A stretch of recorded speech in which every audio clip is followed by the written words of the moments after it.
शरणमहं प्रपद्ये सुतरसितरसे नमः. Do you feel like you have enemies and there is no end to your problems? Well, here is a goddess who is famed for driving away evil and solving your problems. Pratyangira Devi is lesser known goddess, but this story will certainly introduce you to her powers.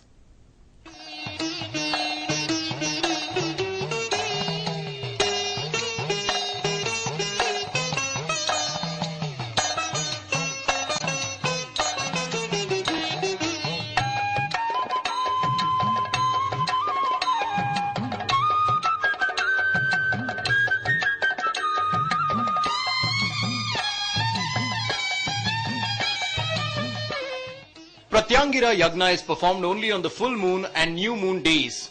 Normally, all the temples are closed during the eclipse, but the Pratyangira temples are an exception to this.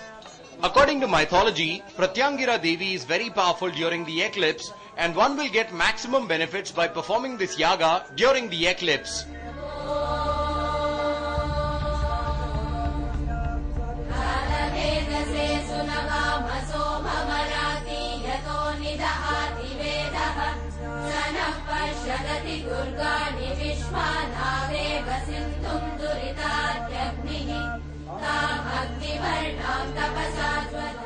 Pratyangira Jyoti has the maximum importance in Pratyangira Yaga. Before starting Pratyangira Yaga, a big lamp, also called the Jyoti, is lit in front of the idol. 4 generals of Pratyangira Devi, Veera, Suveera, Ativira and Mahavira, are installed on the 4 sides of Pratyangira Jyoti. Ganapati and Kala Bhairava are installed on the left and right hand side of the main diya before starting the homa.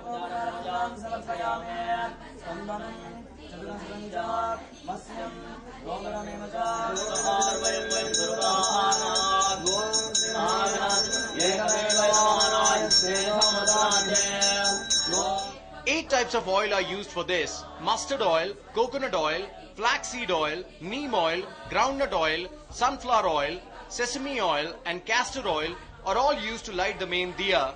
The 8 types of oil are used to represent 8 Durga Devis. Pratyangira Homa starts with Trailoka Vijaya Pratyangira Kavacha verse.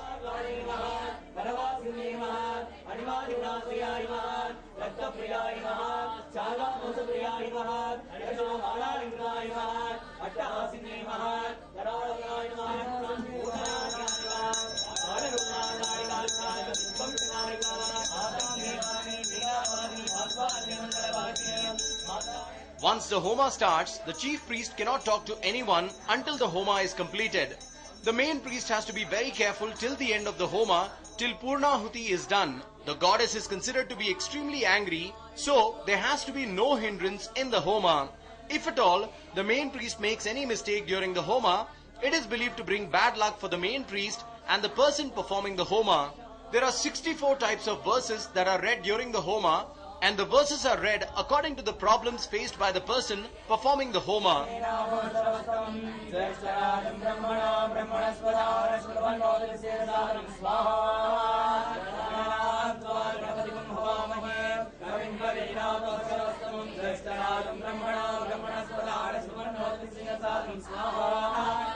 There is a special significance for all the 64 verses recited during this homa. For example, the Shloka Shirshanavati is recited to destroy enemies and opponents. To destroy the children of enemies, Ayuni is recited. Ashiva is recited for the defeat of the opponent. Disha Bandhana is used to protect oneself from black magic. Pratyangira Gayatri Mantra is used to ensure that all hurdles are destroyed. This way, every single problem can be solved using this yagna.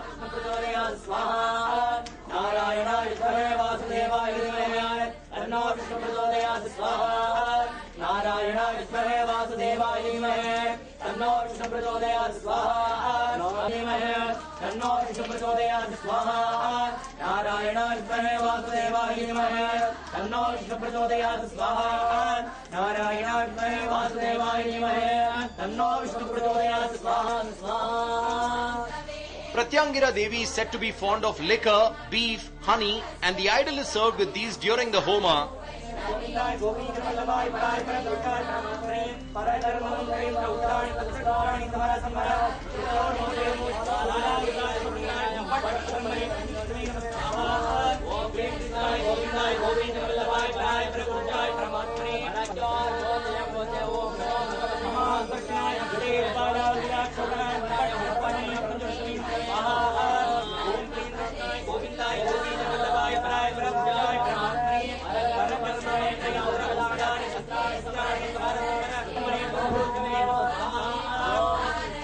But instead of beef, kilos and kilos of red chilies are put into the fire. But surprisingly, the chilies do not produce any irritation to the devotees.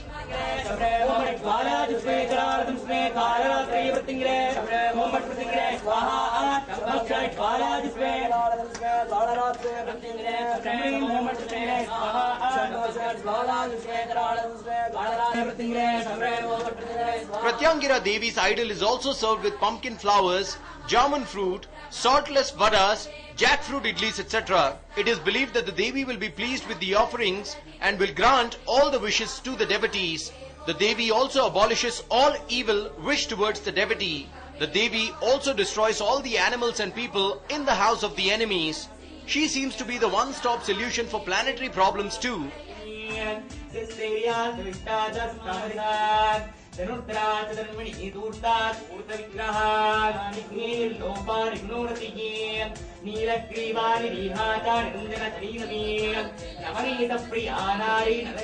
Politicians have come to depend on this Homa a lot.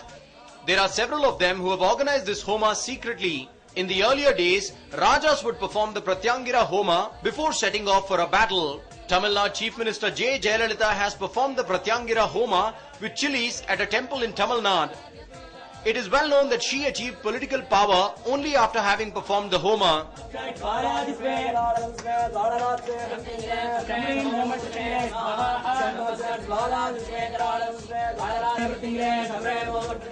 V.S. Yediyurappa, S.M. Krishna and H.D. Kumaraswamy and Devagowda have also performed this Homa. One cannot simply perform this Homa. There have to be real problems or threats of problems to do so. Astrologers have advised the present Chief Minister Sadananda Gowda to perform this Homa as well.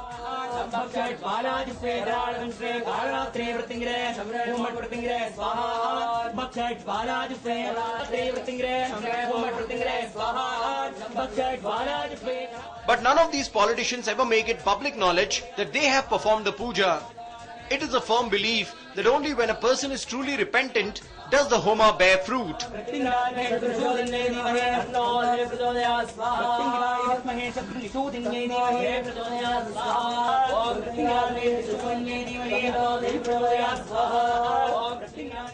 The name Pratyangira Devi literally means the heat of the sun.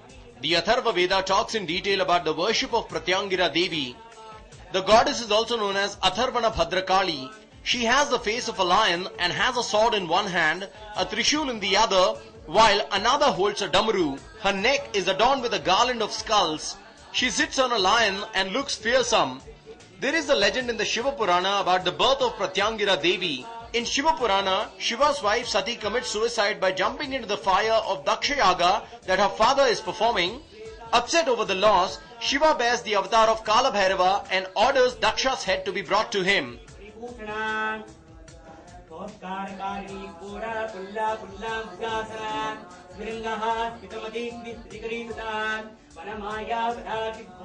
Pratyangira Homa was performed by Rakshasas during wars in ancient times. Now it is not done regularly. The first instance of Pratyangira Homa is in the Ramayana. Meghanath, who is the son of the demon king Ravan, performs this Homa. He emerges undefeated from the great battle due to the power of this Homa. Meghanath is said to have performed the Homa in Lanka's Nikumbila cave. He is said to have pleased the goddess with several offerings in a Pratyangira Homa that started at midnight. After the Homa, Meghanath entered the battlefield. It is believed that Pratyangira Devi herself came to protect Meghanath. Meghanath's enemies, despite having all sorts of weaponry, were defeated in the battle. Informed of this by Vibhishan, Rama and Lakshman ask Hanuman to destroy Meghanath's Pratyangira Homa. Hanuman destroys the Homa. Meghanath is not protected on the third day as the Devi does not arrive. Lakshman is then successful in killing Meghanath. Mythology apart, this goddess currently resides on the outskirts of our city. In Turahalli, a village on the outskirts of Namma Bengaluru, lives a goddess who is half human and half animal. She is the favorite of all our politicians. Many of our leaders have successfully overcome the political problems in their lives with the blessings of this goddess.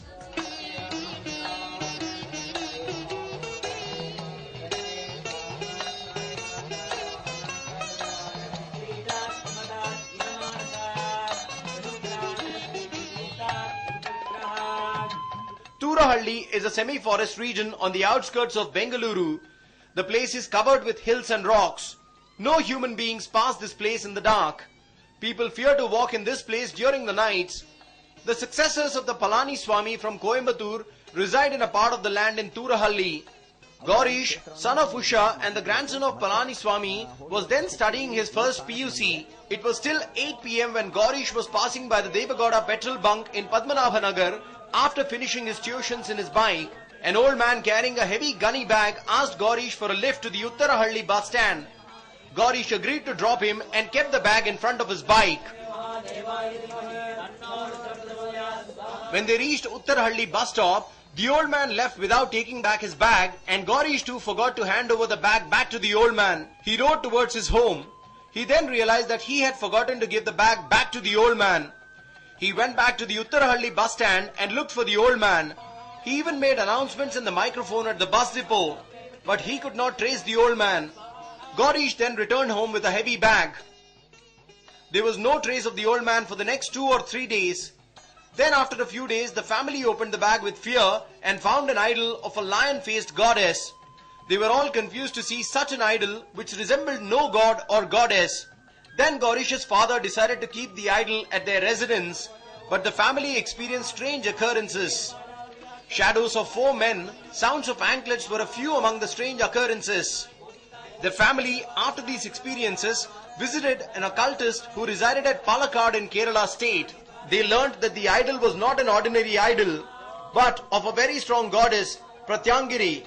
The goddess had come all by herself to the family. The occultist suggested them to build a temple in front of their residence and perform pujas every day without fail.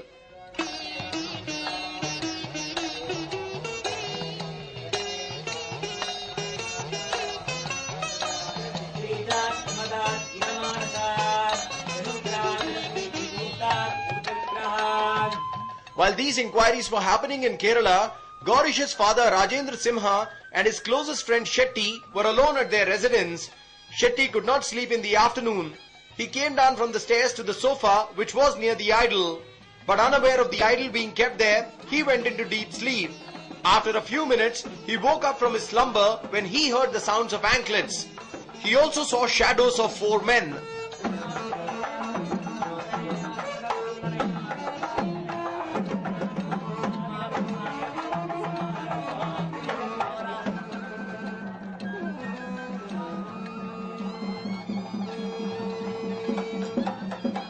When he properly woke up, he saw a goddess with long hair with 4 sentinels. The sentinels caught hold of him and Shetty does not remember anymore.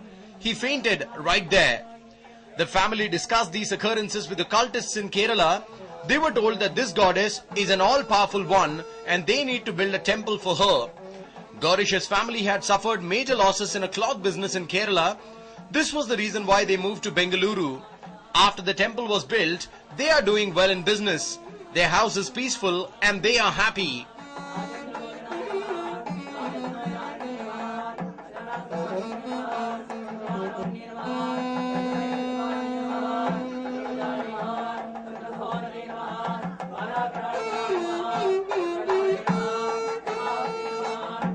This is the only Pratyangira Devi temple in Karnataka.